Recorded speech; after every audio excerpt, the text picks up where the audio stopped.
Nos Estados Unidos, os juros começaram a subir em março do ano passado e agora foram mantidos pela terceira reunião. Já no Brasil, subiram por 12 reuniões seguidas. Depois, ficaram estáveis em 13,75% por um ano, até que começaram a cair.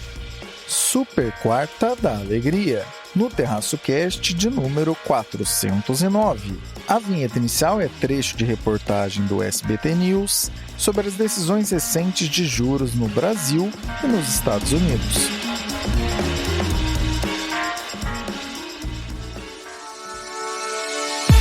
Por que a gente insiste em políticas? Primeiro, errar não é problema. Você quer inovar, criar uma política pública nova, você corre o risco de errar. O problema é não reconhecer o erro e repetir os erros. I imagine people today saying, well, when are we going back to normal, like it was 5, 6, 7 years ago? The important thing to know is that wasn't normal. Right. That was the easiest, the best of time. My own belief is we're not going back there. We're now in an environment of more normal circumstances, and we're going to roughly stay this way. Brasil, mundo, economia, política e o que for relevante para você. Isso é o Terraço Cast. E aí, pessoal, tudo bem? 409 do Terraço Cast. Caio Augusto ancorando diretamente da madrugada de 19 de dezembro de 2023, uma terça-feira, em Ourinhos, no interior de São Paulo, na companhia de Raquel de Sá. Alô, alô, terraceiros e terraceiras, aqui quem fala é ela, a mulher do tempo sem tempo.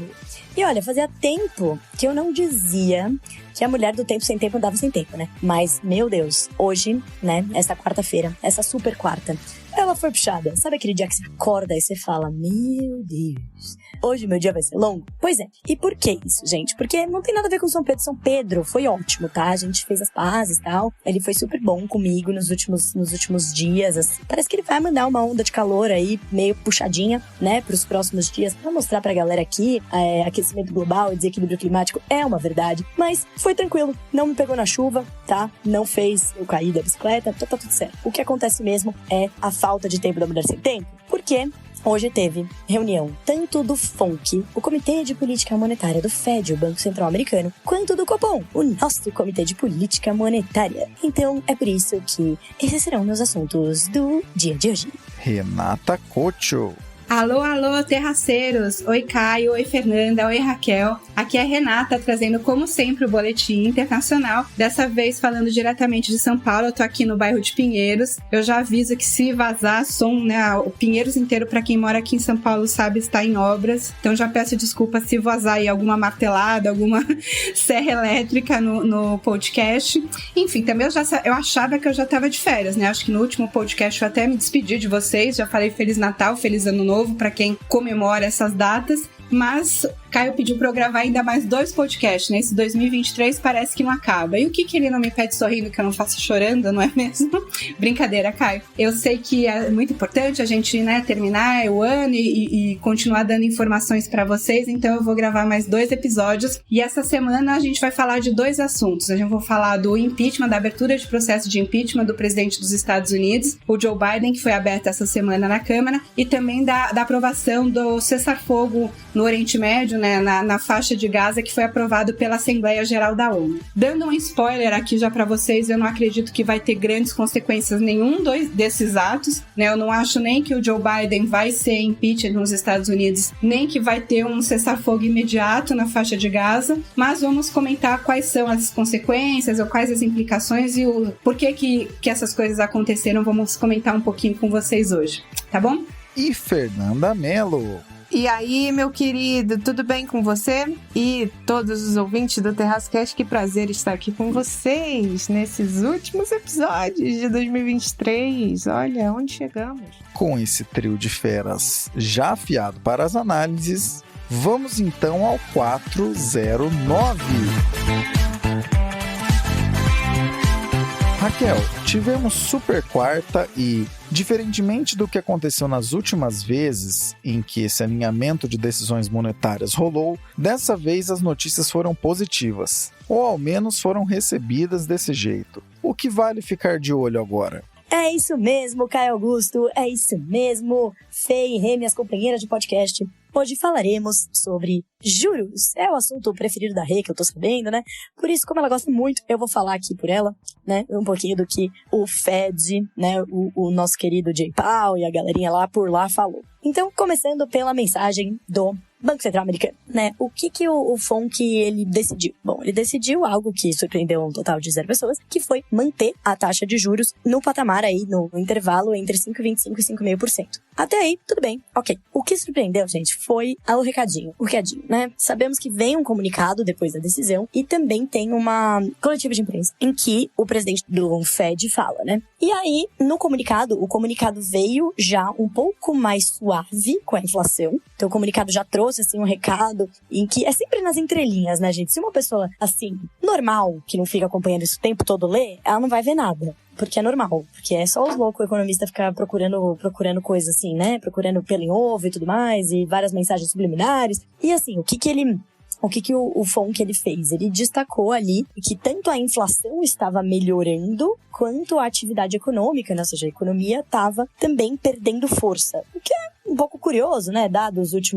os últimos resultados aí que a gente vê no mercado de trabalho, continua forte nos Estados Unidos, mas sim, né, quando a gente olha aqui nos economistas falam na margem, né, quando a gente olha aí nos dados mais recentes, quando a gente olha a tendência nos últimos meses, tá realmente um pouquinho mais fraco. Mas o dado de desemprego veio ainda forte, né, mas o Banco Central Americano resolveu trazer essa mensagem mais suave. Então, pra muita gente que achava que iria trazer uma mensagem dura e dizer, não, a gente não vai mais subir os juros, mas até aí isso não significa que a gente vai cair, que a gente vai reduzir. Na coletiva de imprensa, não apareceu muito o recado, tá?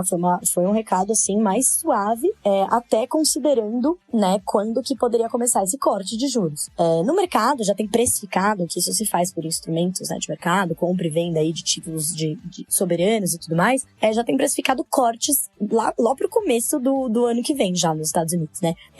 Enfim, isso é um pouco improvável, né? Porque seria aquele cenário perfeito, o cenário em que a inflação caiu sem a economia precisar sofrer muito, né? Porque o normal do livro-texto é assim, a inflação tá alta, o Banco Central sobe juros, a economia desaquece, entra numa leve recessão e aí, né, sofre um remédio amargo. Quando esse remédio ele fica menos amargo, é tipo, cara, sucesso, né? Enfim, isso parece que é o que algumas pessoas estão vendo. E o Fed já começou a falar nessa questão aí de reduzir, quer dizer, não começou a falar, mas deu a entender.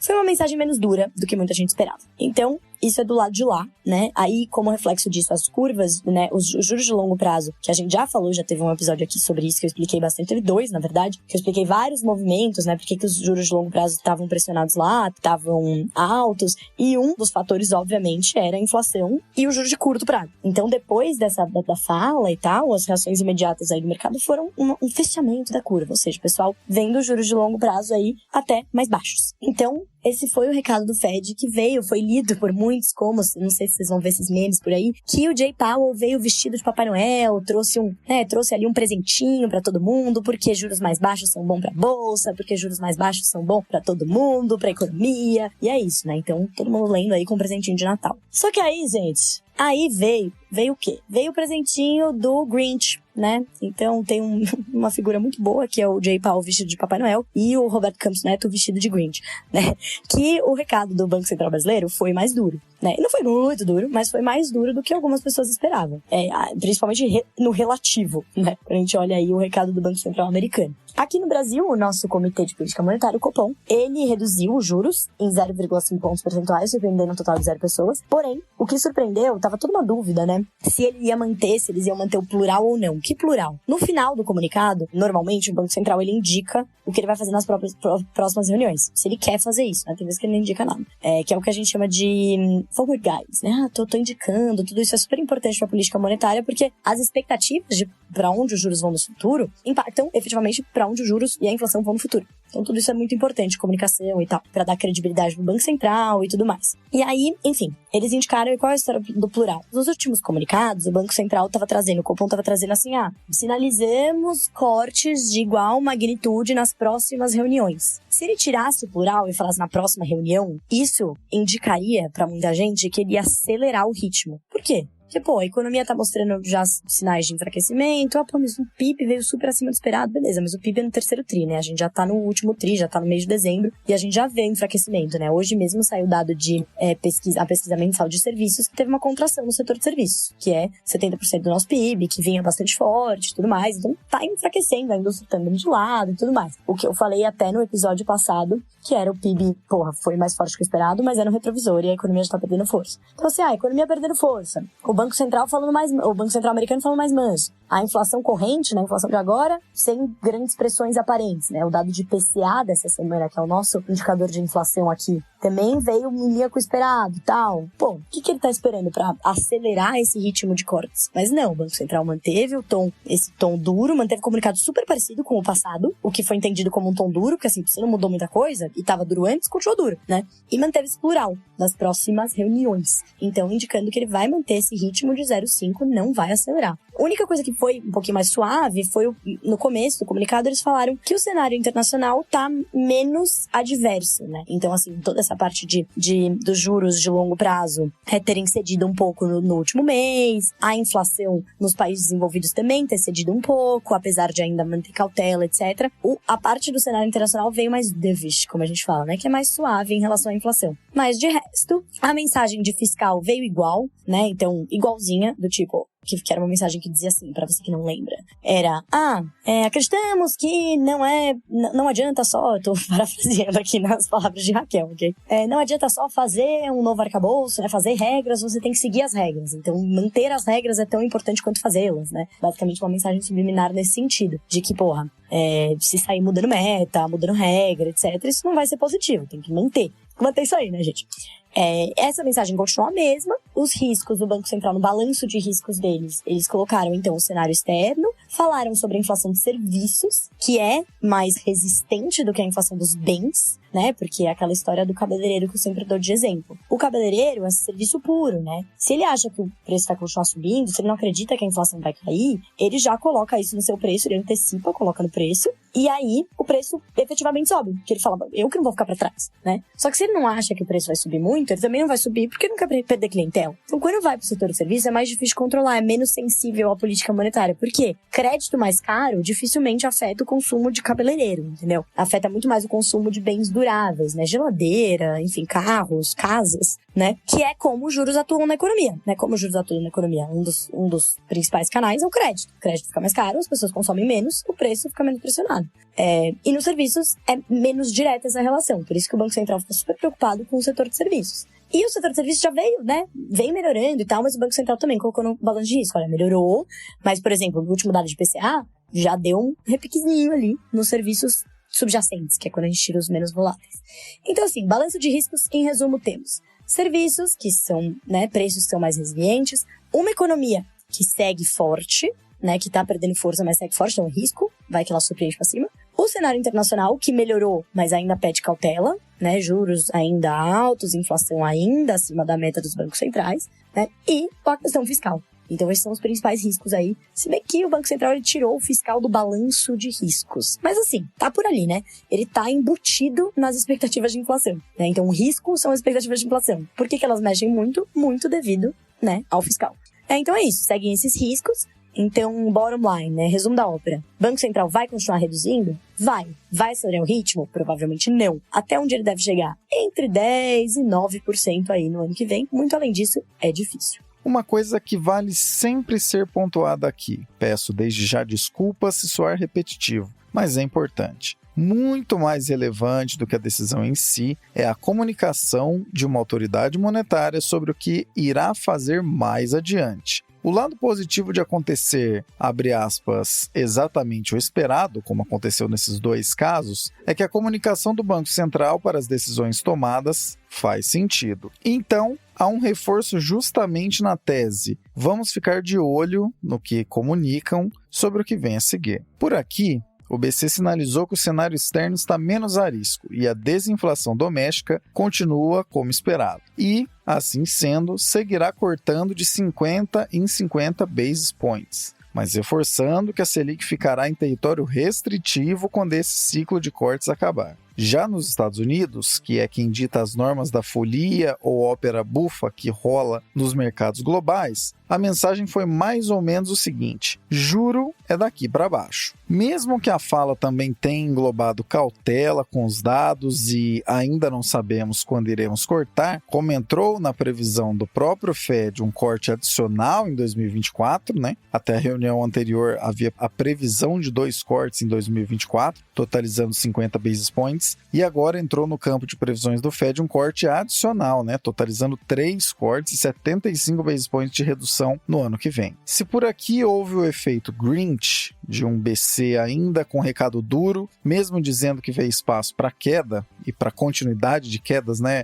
Continuaremos assim nesse mesmo ritmo nas próximas reuniões, no plural, que foi uma coisa que todo mundo ressaltou. O problema nos Estados Unidos foi o efeito Papai Noel on steroids. O corte adicional esperado pelo Fed, que totaliza 75 bips de corte, fique com esse número na cabeça, gerou tanta animação que agora o mercado já considera quase o dobro disso, 140 bips para ser mais exato, como já dado para 2024. BC brasileiro manteve a comunicação com raros detalhes. Fed aumentou o volume da festa e não sabe onde encontra o controle para acalmar quem está na pista de dança. Em todo caso, fica a expectativa de um 2024 menos pressionado em termos de juros. Paradoxalmente, enquanto no Brasil a pancada pode ser sentida além da conta e o BC pode acabar caindo na tentação de acelerar o pace de cortes que ele mesmo criou, nos Estados Unidos, de suposta missão cumprida, o receio do Fed de emular os anos 70, quando cantaram vitória antes da hora, segue na mesa, ainda que muita gente esteja distraída se esquecendo disso, já que, sim, a inflação caiu bastante, mas ainda não está ancorada na meta de 2% ao ano que existe no Tio Sam.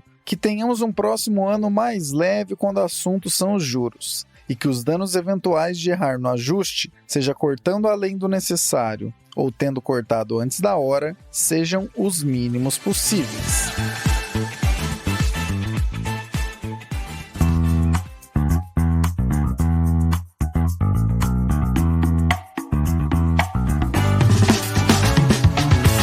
Você encontra todas as contas oficiais do Terraço Econômico na nossa Linktree. E se você não for fã delas, pode colocar seu e-mail no nosso mailing e receber a nossa newsletter semanal, a Reflexionários. Além do mais, lá estão também nossos 2 e-books e algumas parcerias que temos. Então, para resumir a ópera, não deixe de conferir para nos acompanhar da melhor maneira que você preferir.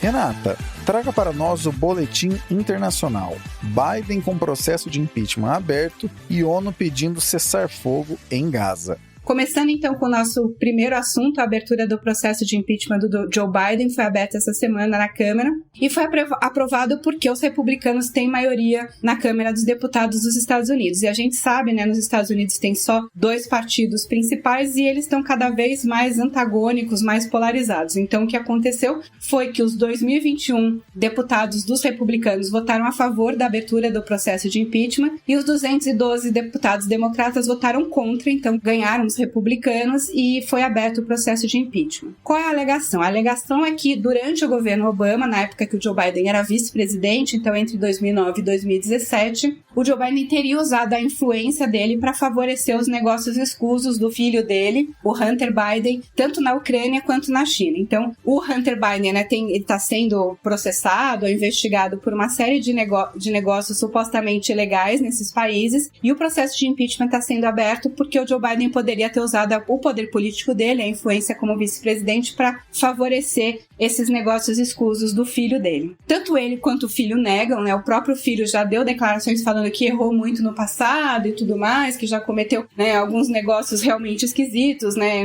Mas que o pai não tem nada a ver com isso, que o pai nunca apoiou, nunca ajudou ele nesse tipo de negociação. Eu acredito que vai ter pouca implicação política, né? De que o Joe Biden, de fato, assim, acho muito, muito, muito improvável que ele seja impeachment, né? Nenhum presidente dos Estados Unidos foi destituído enquanto no cargo. Alguns foram processados, abertos processo de impeachment, né? Como o Clinton, o próprio Trump, mas nenhum foi destituído enquanto no cargo. E eu não acho que vai ser isso que vai acontecer com o Joe Biden, até porque são acusações, assim, muito abstratas, né? Não tem nenhum fato concreto. Os republicanos fizeram já uma longa investigação, nunca acharam nenhum batom na cueca, que nem a gente fala, do Joe Biden de fato favorecendo o filho, né? São coisas muito abstratas. Os próprios republicanos admitem que a abertura do processo foi para evitar que o Joe Biden, agora como presidente, use a influência para barrar as investigações. Então, assim, não tem nada de concreto, nada de realmente firme contra o Joe Biden nesse caso, mas é uma coisa que vai ser aproveitada, claro, politicamente. Como a gente sabe, tem eleições presidenciais nos Estados Unidos no ano que vem. O principal concorrente, né, o desafiante, provavelmente dos republicanos, vai ser o Donald Trump, que está envolvido numa série de processos, né, de incriminações, de crimes, e inclusive, né, já foi fichado e tudo mais. Então,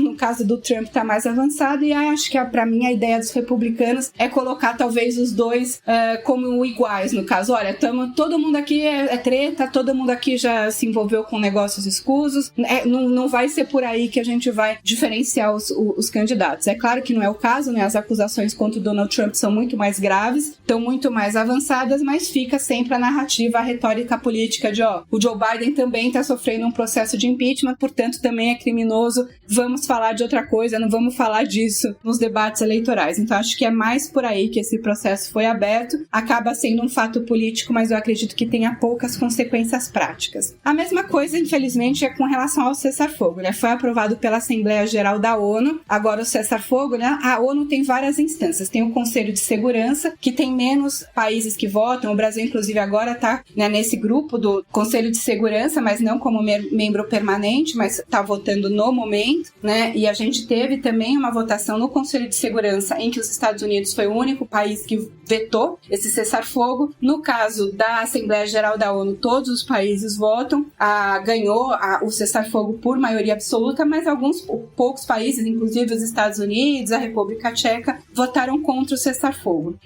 Essa decisão não é vinculante, ou seja, Israel não é obrigado a cessar fogo por causa dessa decisão da ONU, é mais uma pressão política em cima de Israel, né, que está recebendo muitas pressões, até porque a gente sabe que a situação em Gaza, em termos humanitários, é uma situação caótica, né, muito, muito ruim mesmo. Então existe essa pressão, mas por outro lado também tem a pressão do Estado de Israel e dos Estados Unidos de você não premiar o Hamas pelo ataque terrorista horrível que foi feito em outubro, né? Então fica essa disputa política aí de que você não quer ao mesmo tempo nem dizer pro Hamas, olha, muito bem que vocês fizeram esse ataque terrorista porque agora vocês estão tendo benefícios, a gente vai dar vantagens para a Palestina, e por outro lado também não se quer um desastre humanitário, morte de muitos inocentes, civis, crianças que moram na faixa de Gaza. Então é uma situação, um dilema muito grande para a humanidade que, assim, falando honestamente para vocês, eu não acredito que vai ser resolvido tão rapidamente, e muito menos através da ONU, que a gente sabe que também tem perdido a representatividade, credibilidade. Então,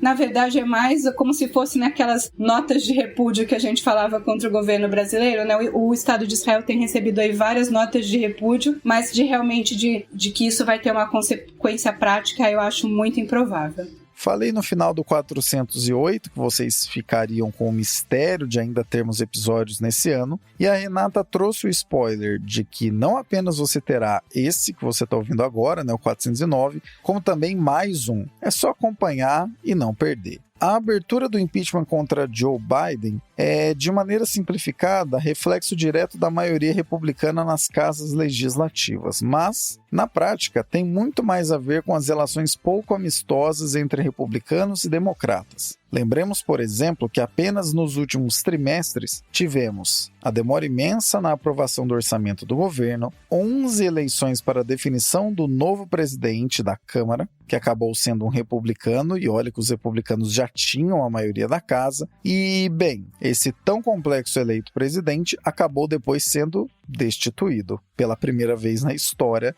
das casas legislativas nos Estados Unidos. Os ânimos vão se acirrando cada vez mais para a contenda presidencial de 2024 na América, essa que já vem sendo chamada de eleição do século. Certamente o aspecto eleitoral americano trará muitas emoções nesse próximo ano. E a respeito da aprovação do cessar-fogo em Gaza pela ONU, diríamos que é pouco crível que algum avanço real nessa direção ocorra sem forças pivotais endossando. Em bom português, a maioria não faz diferença se quem mais coloca peso na coisa, como os próprios Estados Unidos, forem contra, como de fato foram. Reforçamos, a situação é bastante complexa e no lugar de procurar visões fechadas e tão inteiramente definidas quanto um interruptor de luz, que você ou acende ou apaga a luz, vale a pena acompanhar conteúdos de quem não apenas acompanha a questão nesse momento, como também tem feito isso há tempo suficiente para que você possa confiar no que está sendo dito. Sim, essa é mais uma recomendação do trabalho do pessoal do Petit Jornal.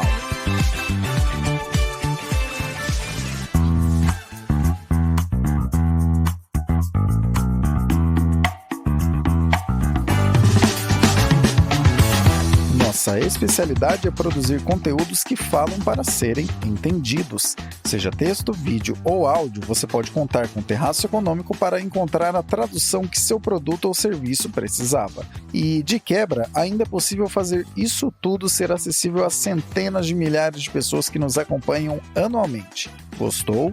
Procure na nossa Linktree o item Contrate o Terraço e nos chame, porque juntos faremos acontecer.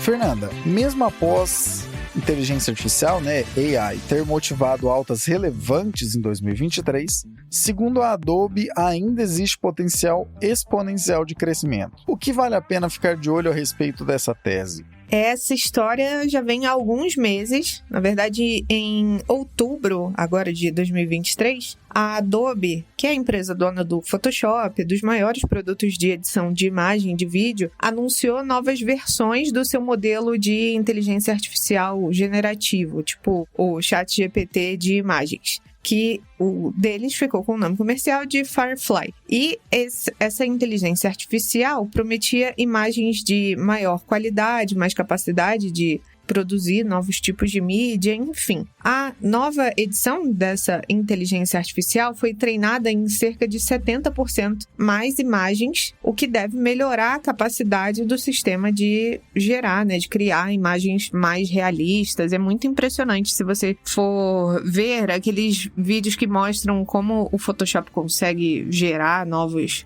imagens, E, enfim, a inteligência artificial indo muito além nesse aspecto. Mas um ponto importante aqui de destaque é sobre os direitos autorais. A Adobe vai manter um registro interno de todas as imagens que as pessoas enviarem como referência para proteger os artistas contra infrações. Então, é como se essa nova ferramenta já nascesse comercialmente segura, porque a Adobe vai apoiar todos os clientes que enfrentarem reivindicações de direitos autorais. É um assunto muito complicado, E a ideia é automatizar e proteger os direitos, Sem contar que a Adobe é uma empresa líder nesse segmento de software criativo, O Photoshop já é conhecido há muitos anos, outros produtos são muito conhecidos e são os principais das suas categorias. E a Adobe vem construindo modelos de inteligência artificial já treinados principalmente por conta dessa vasta biblioteca de banco de imagem que eles têm. Então, é tirar essa vantagem competitiva sobre startups muito novas, tipo o OpenAI do ChatGPT, o próprio Canva, que é muito popular, muito conhecido aí como uma ferramenta de design muito intuitiva e é uma startup também. Então, a Adobe quer tirar essa vantagem competitiva por ter produtos de alto padrão, e produtos líderes no setor, como o Photoshop. E depois de disponibilizar as novas ferramentas de inteligência artificial para o público geral, a Adobe aumentou o preço do seu software. Mas esse entusiasmo foi, de certa forma, frustrado pelas perspectivas anuais. As ações caíram mais ou menos 6% nas negociações e as ações já saltaram 85% esse ano, porque os investidores pareciam muito confortáveis com a capacidade de a Adobe monetizar essa inteligência artificial generativa, mas esse entusiasmo foi, de certa forma, esfriado, porque as perspectivas vieram mornas para 2024, né? As perspectivas da própria Adobe, e isso decepcionou os investidores que esperavam que a inteligência artificial realmente impulsionasse os resultados da Adobe. A receita estimada deve ser de 21,4 bilhões até o final do ano de 2024, e o lucro, excluindo alguns itens, vai ser de até $18 por ação. Os analistas, em média, estimam que as vendas sejam de 21,7 bilhões e o lucro de $18 por ação, né? Como eu comentei. Então, em resumo, o mercado americano esperava que a Adobe fosse uma das primeiras gigantes de software a se beneficiar desse entusiasmo gerado pela inteligência artificial, né? Se vocês acompanharam todas as apresentações de balanço dessas grandes empresas de tecnologia, todas elas mencionavam várias vezes a inteligência artificial, porque é um tema que gera muito buzz, né? Então, estar liderando nesse sentido faz dar um impulsionamento nas ações, né? E vários analistas disseram que a Adobe é conhecida por apresentar uma perspectiva anual mais conservadora. Então, essa perspectiva mais morna para 2024 pode ser uma leitura mais prudente das expectativas, não sabemos dizer. E, sem contar, né, tem um outro ponto, né, que continua o capítulo dessas histórias que a gente conta aqui para vocês no TerraçoCast sobre grandes empresas, né, gigantes de tecnologia. A Adobe anunciou há mais ou menos um ano que planejava comprar uma startup de design que chama Figma. Para quem não conhece, é uma plataforma muito usada para prototipação no mercado digital. Então, imagina quantos aplicativos existem no mundo. Então, é só notar quantas pessoas estão envolvidas para deixar os usuários de aplicativos muito satisfeitos. E para isso existem protótipos de tela. Então imagina que, sei lá, você está no seu iFood e o iFood quer te fazer mais pedidos. Então ele vai deixar a tela mais convidativa, mais agradável, e para isso os designers de produtos vão fazendo protótipos de tela para que os desenvolvedores do app consigam deixar a experiência mais agradável, as pessoas mais satisfeitas, e que os aplicativos gerem mais receita, etc, etc. Então, o Figma é uma ferramenta muito usada, inclusive por mim aqui no dia a dia.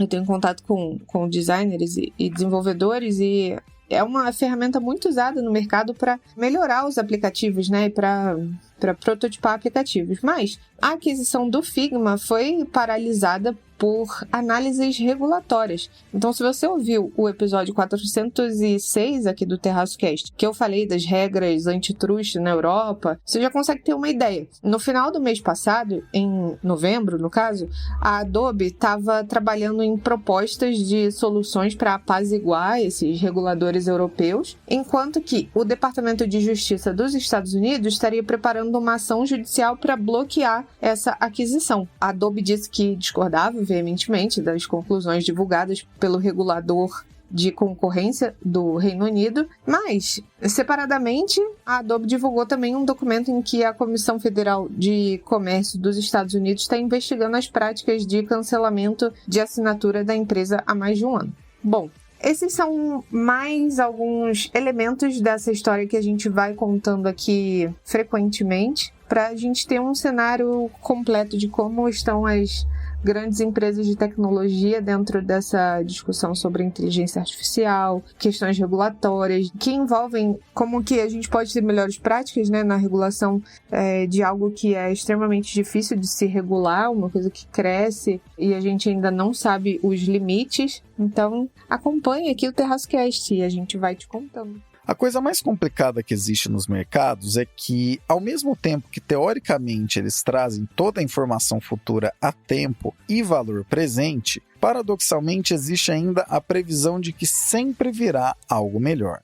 Quando olhamos para a inteligência artificial, ou simplesmente AI, a entrega em 2023 foi impressionante. As Magnificent Seven, que são as 7 empresas de tecnologia que mais se destacaram no S&P 500, tiveram crescimento de 75% nesse ano, enquanto o S&P 500 subiu 23%. E excluindo as Magnificent Seven, Ou, se você preferir, o S&P 493, o crescimento foi de 12%, no acumulado aí, year to date, né? De comecinho de janeiro até o meio de dezembro de 2023. Lembre-se sempre de uma coisa fundamental sobre qualquer corrente tecnológica que surgir e movimentar bastante os mercados. Além do nome dado, algo tem que vir junto: produtividade. Caso fique só no nome, você em algum momento vai poder chamar isso de hype, que é quando alguma coisa ganha fama, eventualmente aumenta em preço, mas o valor intrínseco continua exatamente o mesmo. A grande expressão utilizada por empresas que quiseram levantar as expectativas sobre seus próprios resultados em 2023 foi justamente AI, mas é crescimento real, sobretudo em receitas e resultados, que irá justificar ou não os patamares esticados de múltiplos de muitas dessas empresas. Ah,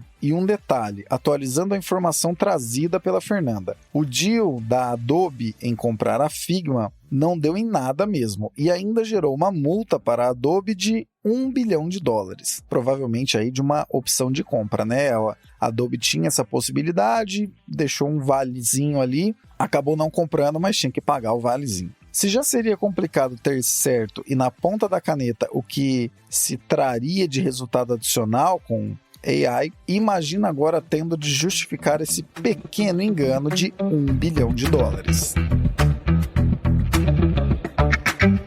Terraço Cast está no YouTube e em diversas plataformas de áudio diferentes. Não deixe de compartilhar com quem você sabe que também precisaria ficar por dentro do que discutimos toda semana por aqui. Conforme a Renata comentou, confirmo aqui: em 2023 ainda teremos mais um último episódio, e esse será especial. Irônico, mas especial. Você não perde por esperar. Vamos então nos despedindo dessas mentes que abrilhantaram o episódio 409. Obrigado, Raquel.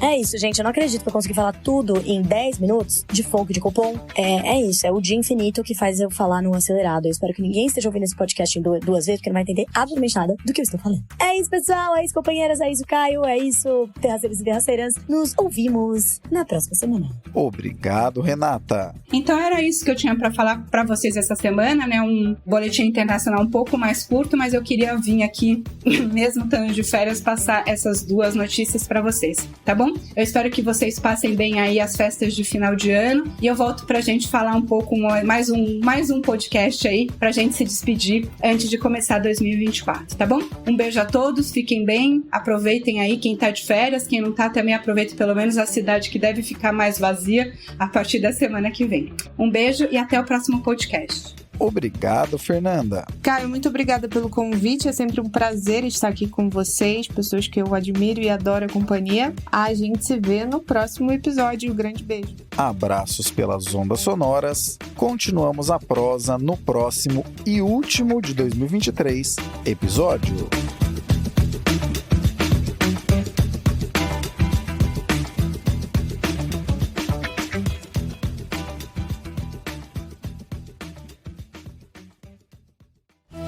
Este episódio foi editado por Atelas, soluções em áudio para podcasts.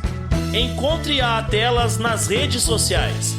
É só buscar por @AtelasEdição.